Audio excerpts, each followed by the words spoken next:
What I'm going to do for a few minutes is share some reasons for selecting a particular mindfulness and meditation path or a particular spiritual teacher, given that I've been at this sort of thing for half a century and hopefully have learned a few things about it. I was asked particularly to share some of this information with respect to the webinar I offer through glidewing.com about meditation and mindfulness. Now, I didn't feel comfortable about that till I realized I could make this some generally useful information, not just a why me kind of thing for taking this particular webinar. And it's embarrassing for me to talk about it in a way. My mother taught me that bragging about yourself, promoting yourself in any way simply wasn't a polite thing to do.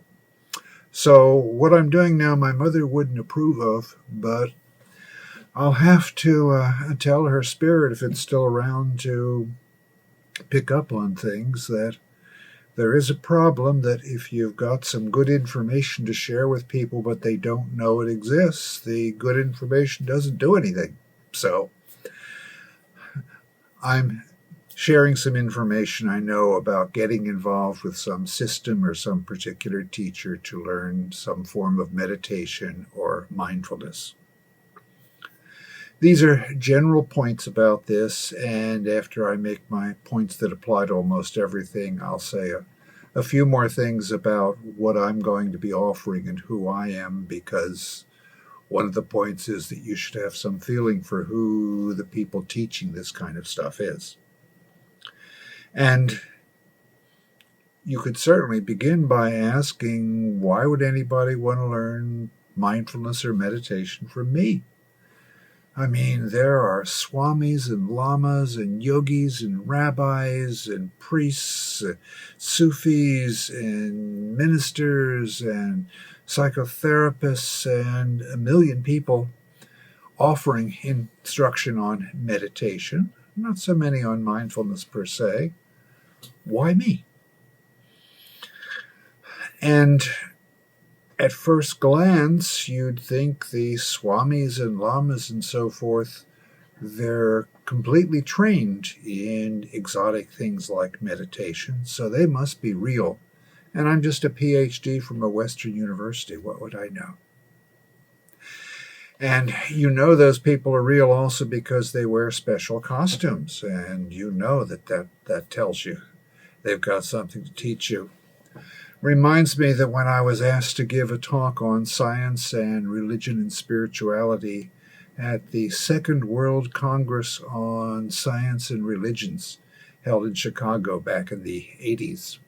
I had read about the first one. It was a major event. It was the first time swamis and yogis and people like that were actually brought to this country, which was almost exclusively Protestant and Catholic at that particular point. And as I was getting ready to go, my wife said she was sorry she couldn't go with me. It would be really interesting to see all these swamis and yogis and priests in their colorful religious costumes, and got me thinking, I don't have a costume. I don't have a prop, as they would say in show business. And then I thought, no, wait. If I'm talking about science and spirituality, I do have a costume. So I walked out to give my lecture wearing a white lab coat with a security identification badge and a calculator and a clipboard. And I looked like a scientist, and it was a wonderful cheap trick for getting people's attention. But you want more than that if you're going to learn meditation or mindfulness from someone. So I'm just a professor, and I don't like to have too much knowledge assumed on my part, but let's see. There was a time when getting instructions in something like meditation or mindfulness was extremely difficult to get. It was very rare. But I did a quick look on the internet, and if you look at this slide here, when I Googled mindfulness instruction or meditation instruction, I got over 5 million hits. My goodness. And I'm sure if I narrowed it down some, it wouldn't be that many, but still 5 million hits. Reminds me of when it first became clear you could Google yourself on Google and find out how well you were known. And I thought that's very egotistical, but I couldn't resist Googling Charles Tart. And there were 5 million hits there. And I was absolutely blown away. I mean, I'm well known in certain specialized areas, but 5 million? Well, actually, it turned out that fellow Prince Charles was responsible for almost all of those hits. You had to put quotes around the proper name to narrow it down. But anyway, lots of meditation is instruction now. We don't need to look at that slide anymore. So how are you going to make a choice? Today, meditation has been adapted for all sorts of therapy reasons, both psychological and medical, for relaxation, for business training. What am I doing that's somewhat different in the webinar offer? Well, for one thing, I am primarily interested in meditation as a specialized way of getting to know your own mind more deeply. And the more you accurately know your own mind, the more effective use you can make of your mind in life. You remember all those times when you got in big trouble in life because you said something stupid and 30 seconds later you realized I shouldn't say something like that, but the trouble had already begun? And that's where the mindfulness in life comes in. Meditation as a special thing you do when you're alone or with a special group is very nice. But I'm even more interested in how you apply that deeper knowledge of your own mind, that greater perceptiveness about what's going on to actual life situations. So those are the kind of foci that I have.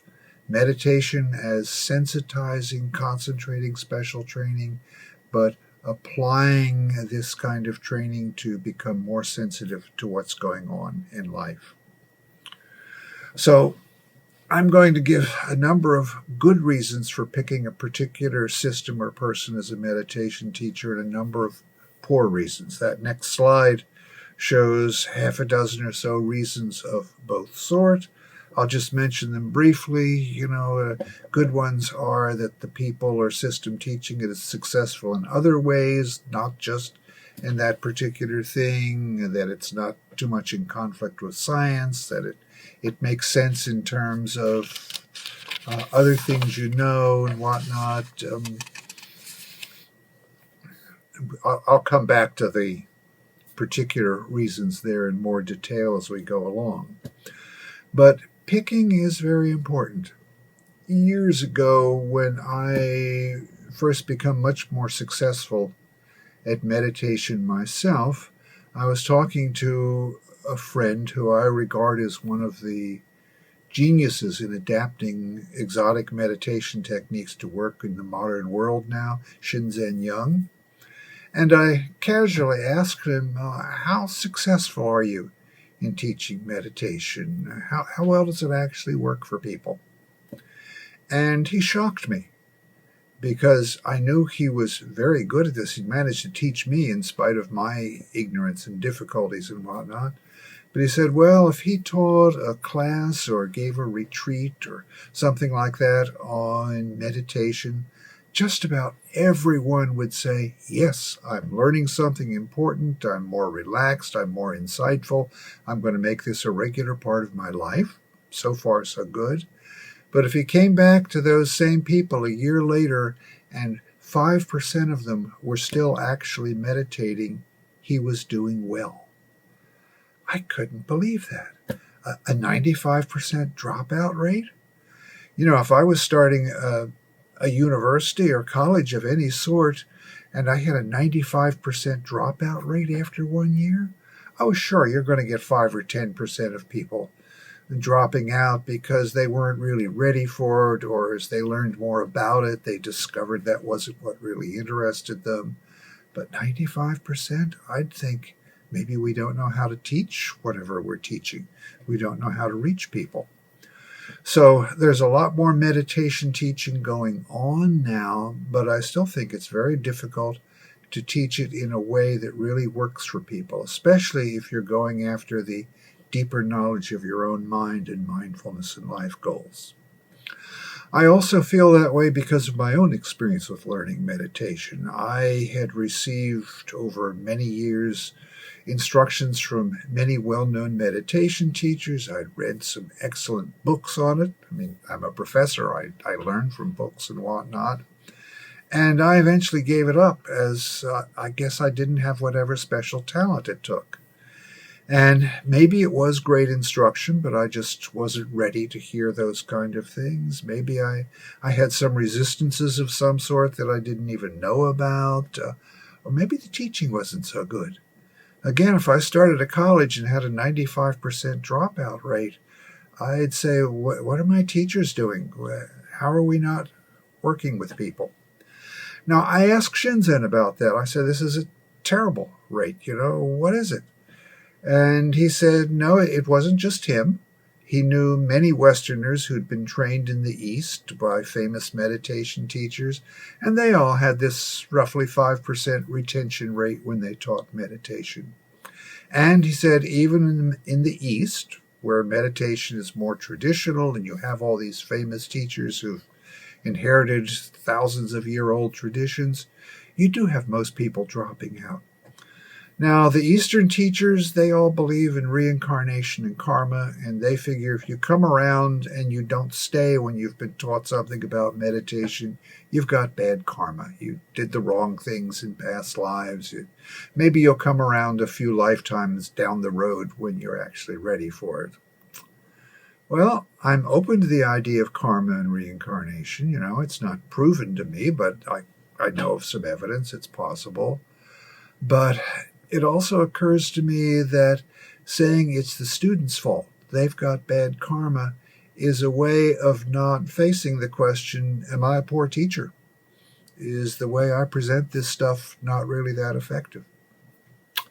So, anyway, my personal difficulties in learning to meditate may make me a good meditation teacher in some ways because I'm sensitive to the difficulties people have. In the long run, I think it's actually a matter of that old saying, different strokes for different folks. One way of teaching a certain kind of meditation may be right on for a certain kind of person, totally off the point for somebody else, crazy making for somebody else. One of the hopes I have for psychology, especially that kind known as transpersonal psychology, is that we'll do the actual empirical studies, so someday we'll be able to give people tests of one sort or another and be able to give good advice like, your type does well with Zen. Don't do this kind of yoga. For another type, this kind of yoga works very well for you, except for about 10% of people who think it's a ripoff and have great difficulties with it and so forth. But that's a dream I have, that we develop that kind of scientific knowledge to help meditation. We don't have it yet. Now it's much more a matter of you take your chances. Okay, so what should you look for in a mindfulness teacher or a meditation system? On my little list, I mentioned success, okay? If the only success somebody has is that they're a meditation teacher, that might mean they're very good at teaching it, or it might mean they've learned a fixed form with a lot of tradition, but they're not very successful in life as a whole. Like celibate priests who give you advice on sex and what your family life should be like and have no practical experience. I would look for success in life in generally. So one example of that, I'll give you the next slide, which is a very fast summary of my life to show I think I've been reasonably successful in life. There I am down in the lower left as a cute little toddler. I look at that and I think I'm cute. I rode a bicycle. I was what they call a feral child now, right? Helicopter parents hadn't been invented yet. Your mother would say, go out and play, come back when it gets dark. You learn a lot. I got married. There is a picture there of my wife and I on a hike in Bryce Canyon, really beautiful area. We love the outdoors. We have a couple of kids. We have a couple of grandkids. There's a picture of my laboratory where I did lots of scientific research. And what you probably least expect in someone teaching meditation and mindfulness, picture of me on the small bulldozer that my wife and I built from a kit used on our land up at the country to make roads and the like. And incidentally, running a bulldozer like that, making roads on hillsides, is a good use for practical mindfulness. You have to feel when there are slight changes in the balance of that thing that tells you you're getting into soft dirt, and if you go much further forward, the whole thing might flip over. So practical mindfulness training. So okay, I'm an ordinary person successful in real life. Now, there's also a lot of conflict between science and religion, science and spirituality. I've diagrammed that in the next slide. Most modern people, it's like science is pressing in on one side, saying this is the way things are, and that includes the fact that all religion and spirituality is just a lot of nonsense. And here's religion and spirituality pressing in on the other side, saying this is what's really important in life, and we get a headache from it. We don't know what to do. I don't know how many hundreds and hundreds of people have approached me because they've had an unusual experience and worry that they're going crazy. And I have to tell them, no, it doesn't mean you're going crazy necessarily. Science hasn't disproven it. But a lot of unnecessary suffering there. So something to look for in any system or meditation teacher, is there a reasonable accommodation to modern scientific knowledge? If it just says our holy book has the only truth, ignore everything else, there's a kind of rigidity that worries me there. I've also had a very successful scientific career. The next slide shows me actually in my laboratory, shows you, I guess, that I'm a real scientist. And there's a bunch of books I've published on my various scientific findings, hundreds of articles in scientific journals and so forth. So I'm successful in science. I'm comfortable in it, and that allows me to be open to spirituality in a way that might not work if I was not very successful as a scientist. Scientists can be pretty prejudiced about dismissing spirituality and see an interest in spirituality as a sign that you're getting old and weak in the head. I'm comfortable with that sort of thing. So with that science and religion conflict, another question to ask about picking a system or a teacher is, how does it deal with your formative religion?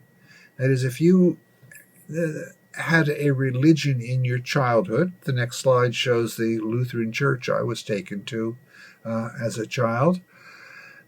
How does the system you're planning to get involved with deal with that? Gurdjieff, who was one of the great pioneers in adapting Eastern spirituality to the West, said, no matter what our conscious adult belief system is, for many of us, a lot of our very basic innate spiritual impulses are tied up in the way we were raised as a child, in the religion particularly we were raised as a child.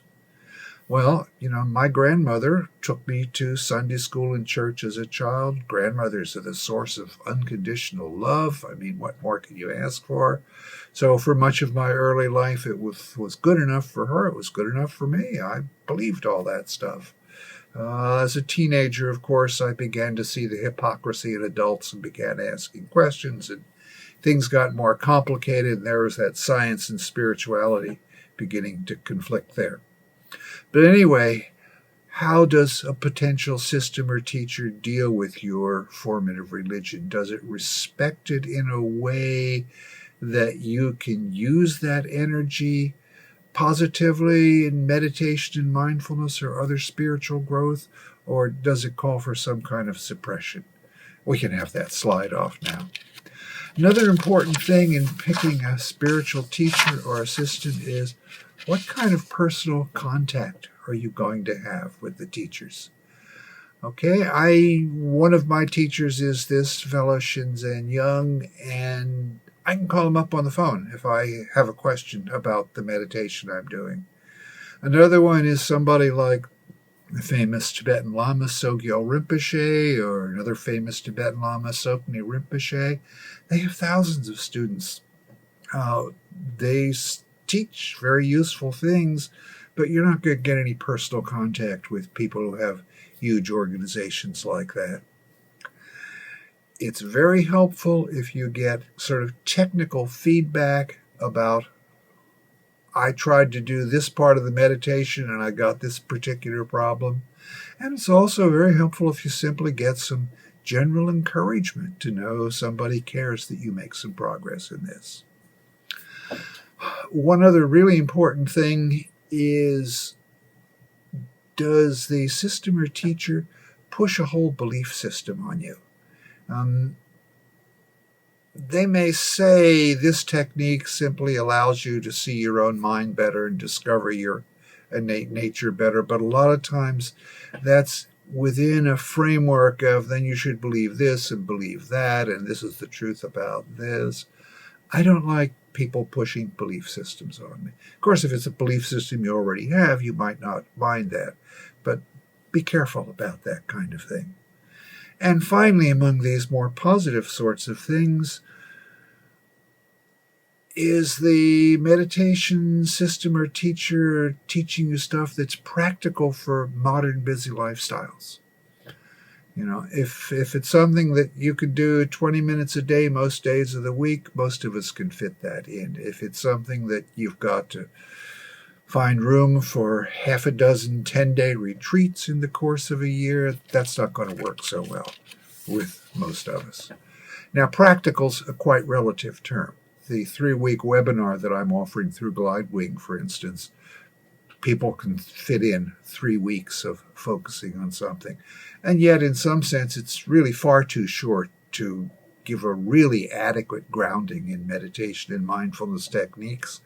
But on the other hand, it's enough to give you a feel for what these are about so that you know whether you want to go further with them. But this question of practicality is a very difficult one. Modern life does not reward us for taking time to sit still.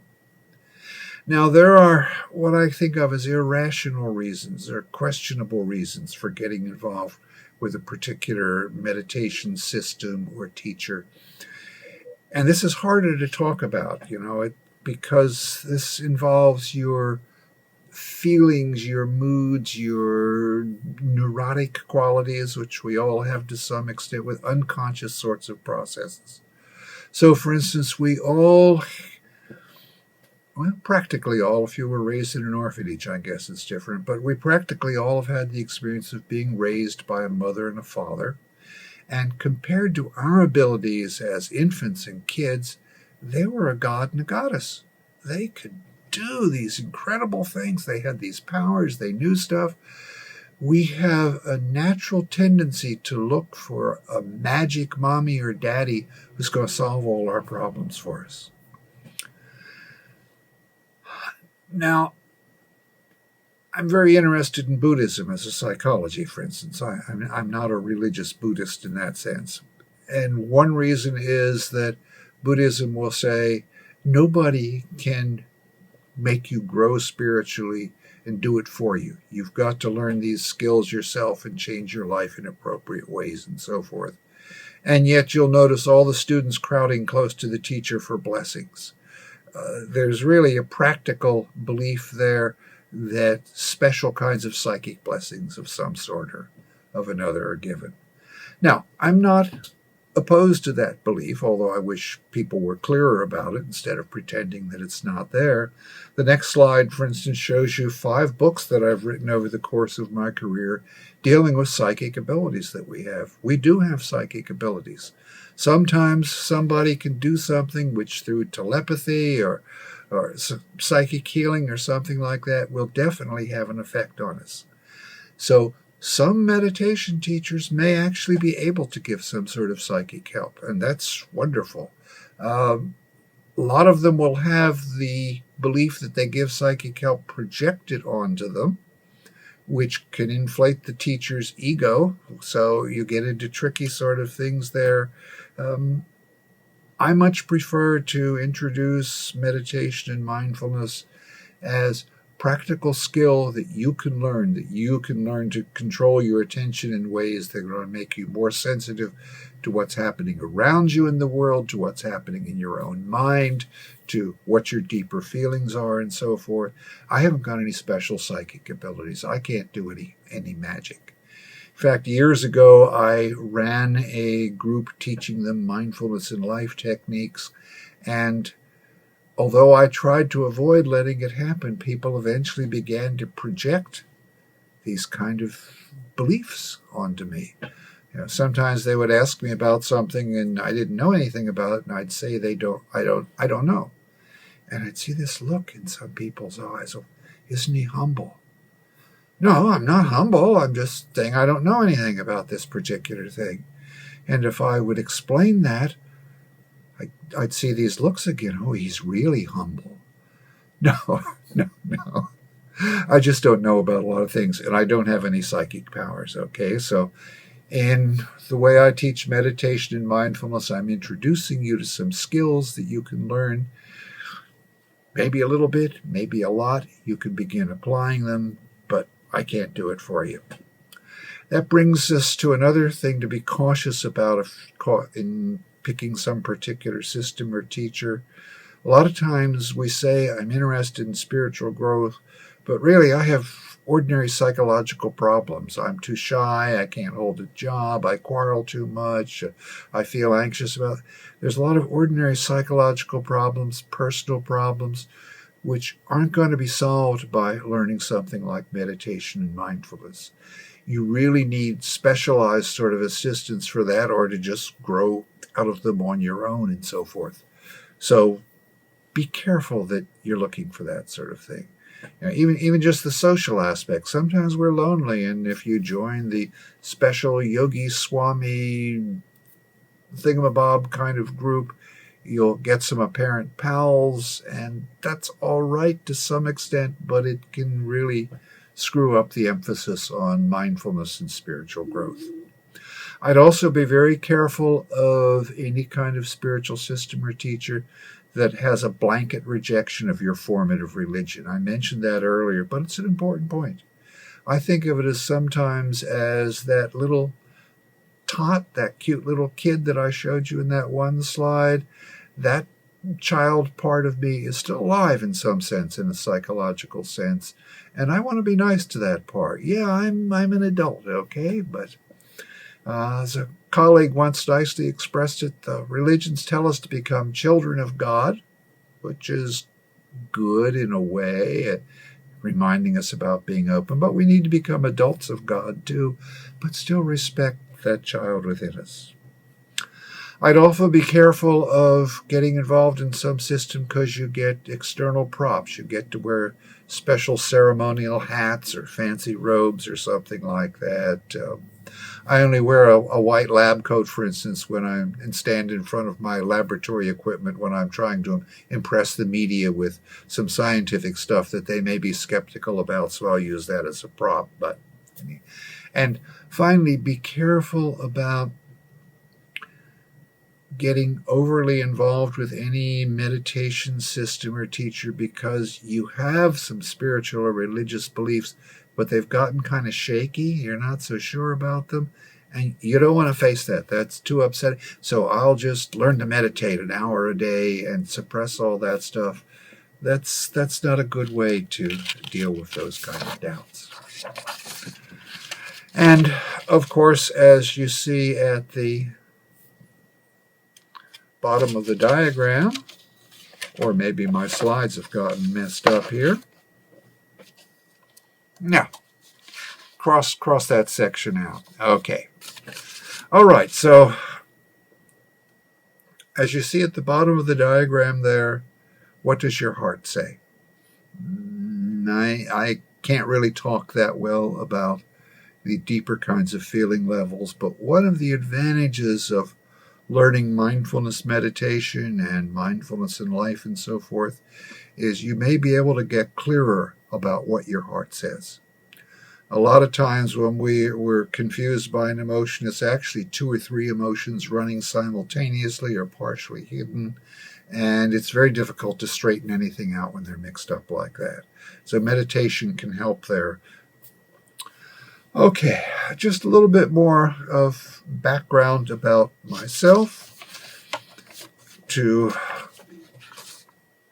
give you a little bit more flavor of what I'll teach in this webinar on mindfulness and meditation. I mentioned that I got interested in meditation. No, I didn't actually mention it. All right, I got interested in meditation back when I was a teenager and started to get more conscious about the religion I was raised up in. For instance, I had a lot of feelings that Lutheranism and Christianity told me I must be good or else, but they weren't very good on telling me how to be good. I mean, I wanted to be good, but they weren't very good on psychological technique. So I began reading very widely in spiritual books, those unusual kinds of things, then learned something about yoga and Buddhism and whatnot. And by the time the 60s were coming to an end, I was considered a psychological expert on the unusual sorts of psychological states that people could experience, altered states of consciousness that were often important to spiritual stuff. The next slide shows you the cover of a book I published in 1969, Altered States of Consciousness, which became a scientific bestseller and helped to make it respectable to look at things like hypnosis and meditation and whatnot. And there is a section on meditation in there, which I used to brag that I had found all of the scientific articles researching meditation in the English language and put them in my book, which sounded pretty impressive till you realize that was 2 of the 3 articles. There was hardly any research. But it made me an expert on meditation at that time in Western scientific circles, and a pretty poor expert. You could go to Asia at that time to learn more about it, but there wasn't much general knowledge around here. I'm very glad that's changed so drastically.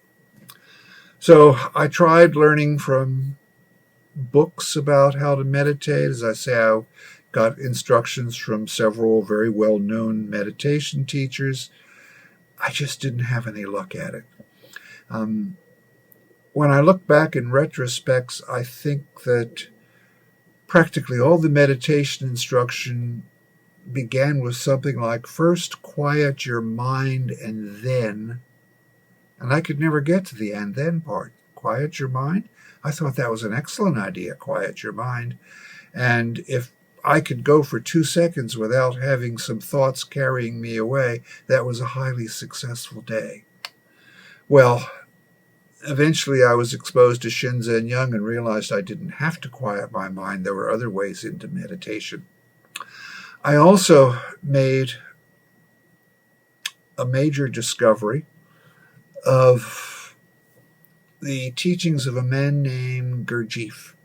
Gurdjieff was one of the pioneers in bringing Eastern ideas about spiritual development into the West and experimenting with making them practical for Westerners to carry out. The next slide shows a picture of Gurdjieff, one of his diagrams, an Enneagram, which was a great cosmological diagram, the way he talked about it. I eventually became involved with it as a personality system, but that's a whole different story here.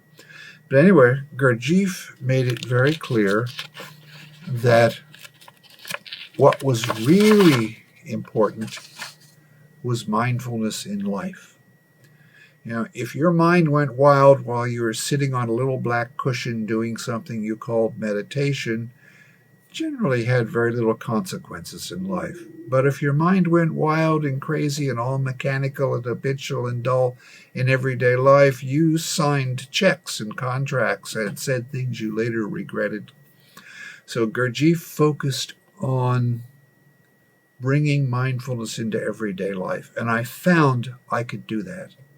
In fact, in 1966, I was reading a book by Ph.D. Ouspensky, one of Gurdjieff's primary disciples, about how to wake up, as he called it, and suddenly I woke up.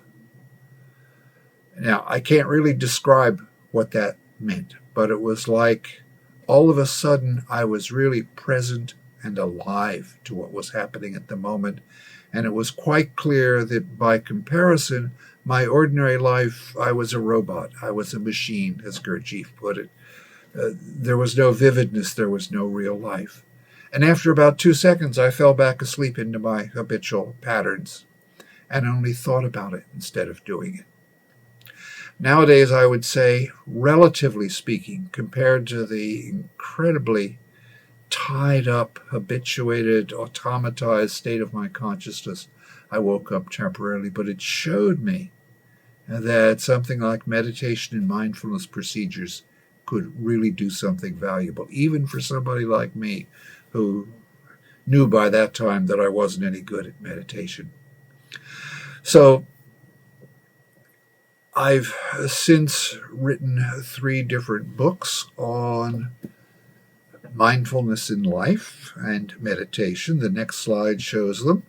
The first one was called Waking Up, the second, Living the Mindful Life, the third one, Mind Science. And those books have been translated into several languages, and the one I really like, I show in the lower left-hand corner of the slide. That's the German edition of Waking Up, and I don't really read German.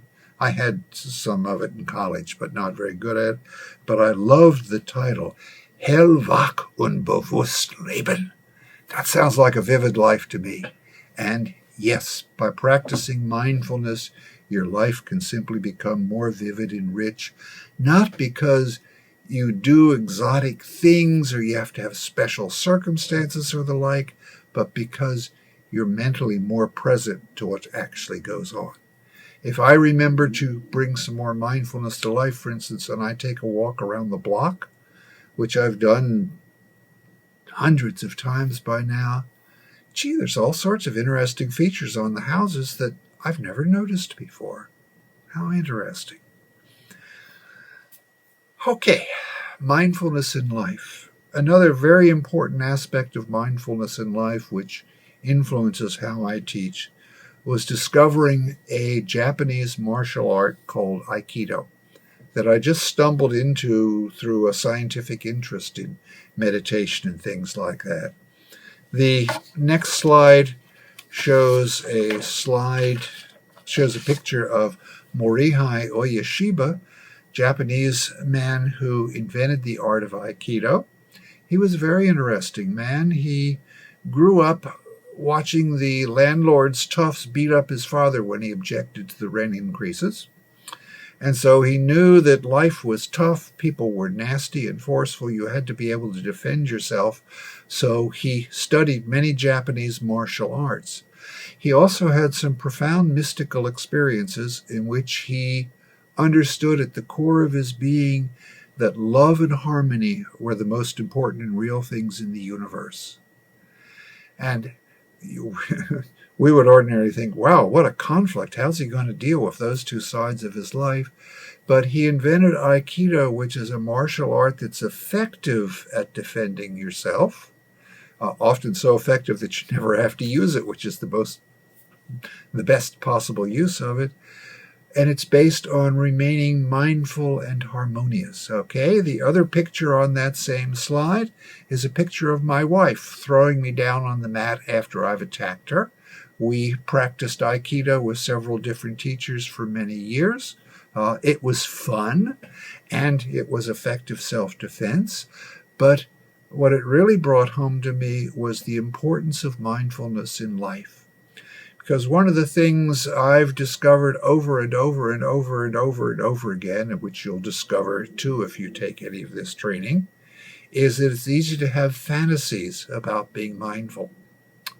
Well, after I'd learned the basics of Aikido, so I wasn't have to worry about which foot should be forward or not, I was able to concentrate on the emphasis in being mindful of exactly what's happening moment by moment in Aikido, and discovered thousands of times that when I was on the mat having a fantasy about, oh, hey, I'm a martial artist, I'm really present and sensitive, it's like, how did my partner's fist be practically hitting me? And I perform this jerky self-defense technique or something like that? Or how did he or she manage to grab me like that? But when I actually was being mindfully present, there was trying to be harmonious and loving and effectively defend myself without being angry, without hurting my partner, but effectively neutralizing them. And I'm good at fantasizing being mindful, so it was very useful to me.